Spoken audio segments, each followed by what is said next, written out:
The glass trembled in my hand as I caught her reflection in the flicker of the candlelight, her fingers, delicate yet deliberate, hovering over my drink for a fraction of a second too long.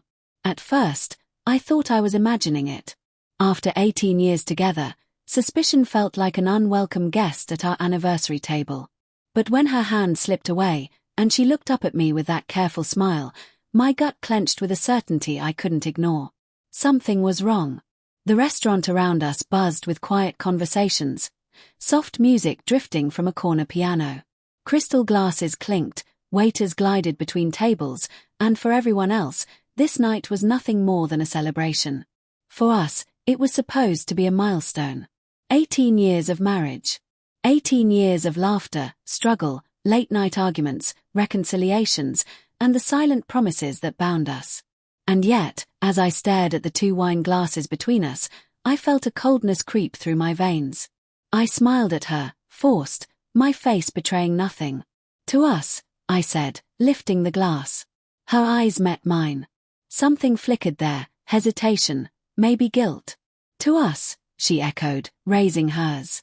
At the last second, I shifted. My hand brushed hers as though by accident, and in that subtle moment, I switched our glasses. She didn't notice. She was too busy masking her expression, hiding something she didn't want me to see. I held her gaze as I took a long sip. The taste of the wine was the same, smooth, rich, with a lingering sweetness. But my stomach churned, not from what I drank but from what I knew. The betrayal wasn't only in her heart.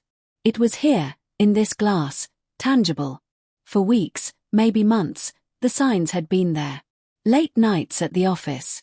Whispered calls behind closed doors. A perfume that lingered on her clothes but wasn't hers. I'd buried my doubts, told myself it was work, stress, the normal erosion of time. Love teaches you denial like a language, and I was fluent in it. But tonight, my fluency faltered. I set my glass down carefully, steadying my hand. "You seem nervous," I said lightly, almost playfully. Her fork paused midway to her lips. "Nervous? No, just happy. 18 years. Daniel. That's a long time." I studied her face, the way her lips twitched at the corners, the sheen of sweat just beginning to form at her hairline. My heart pounded, each beat laced with fury and heartbreak. "It is," I agreed softly. "Long enough to know when something's off." Her eyes darted away, just for a second, but it was enough.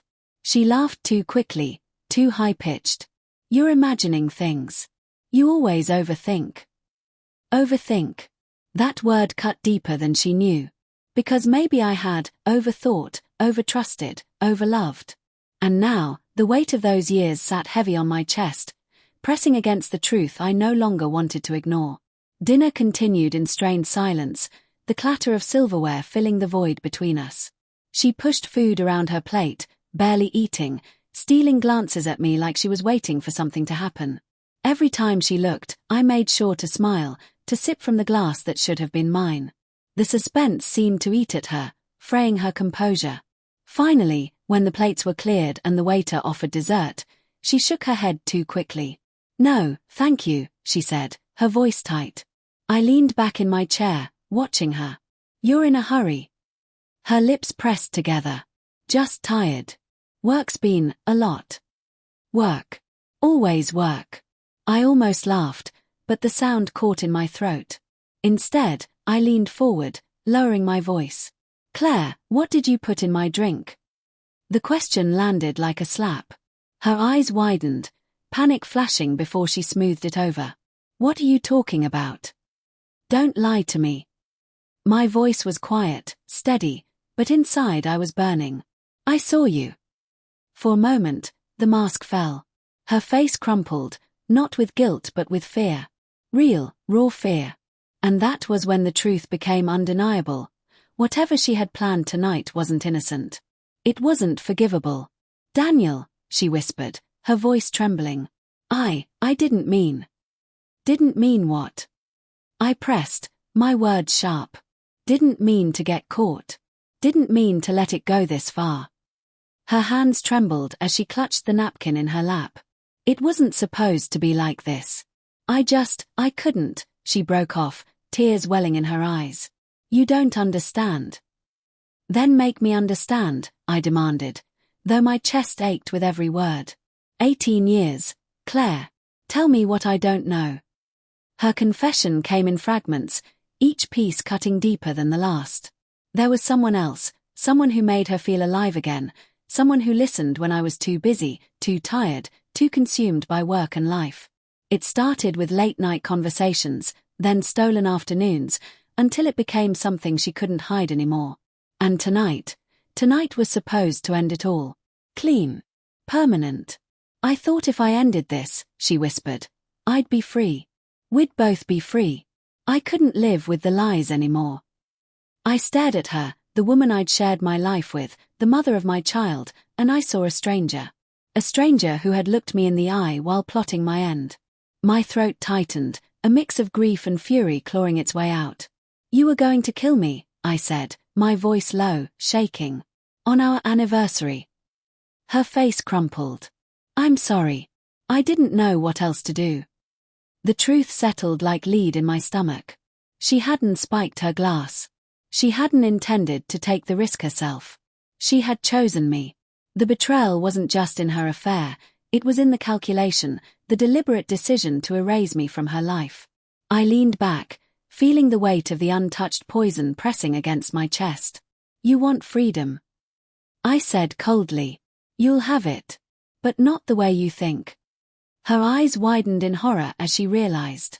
She reached across the table, her hand trembling. Daniel, no. I pulled my hand back. You made your choice. The glass still sat before her, crimson liquid glinting in the candlelight. She looked at it, then at me, desperation etched into every line of her face. I didn't force her. I didn't have to. The silence stretched, heavy and suffocating, until finally, with shaking hands, she lifted the glass meant for me. Tears streamed down her cheeks as she whispered, I'm sorry, and took a sip. I watched, my heart breaking even as rage held me steady. Because revenge didn't taste sweet. It tasted like ashes, like the ghost of 18 years reduced to a single choice. As the candle flickered lower and her hand slipped from the table, I sat frozen, caught between love and loathing, mourning and justice. And in that unbearable stillness, one truth carved itself into me. Betrayal doesn't just kill trust.